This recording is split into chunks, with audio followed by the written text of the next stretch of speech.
মুখের শাল দুধ খাওয়াবো। তারপর আমরা 6 মাস পর্যন্ত বাচ্চার শুধু মায়ের দুধ খাওয়াবো। তার পাশাপাশি কোনো বাড়তি খাবার আমরা দিব না, পানিও পর্যন্ত। তারপর 6 মাস পর থেকে আমরা মায়ের দুধের পাশাপাশি বাড়তি খাবার দিব। বাড়তি খাবারটা হলো এই যে 50 গ্রাম বাটি, 250 গ্রাম বাটি শাক 2 বার। তারপর বাচ্চার খাবারটা হবে একটু ওই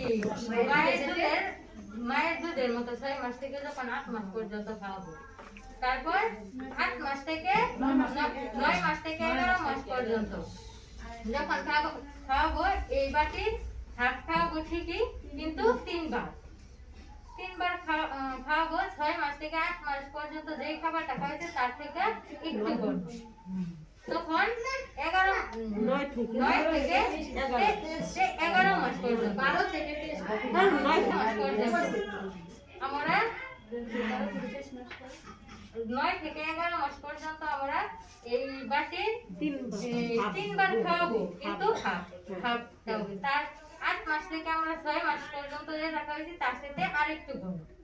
তখন 12 মাস থেকে 23 মাস পর্যন্ত বাচ্চাদের খাওয়াবো এই বাটি ফুল বাটি, সেটা হবে 3 বার খাওয়াবো। 8 মাস থেকে 11 মাস পর্যন্ত যে খাবারটা খাওয়াইছি তার সাথে আরেকটু কম।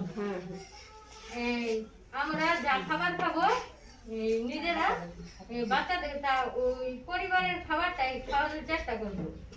যেমন একটু জাল কম, এগুলো হলেই চলবে।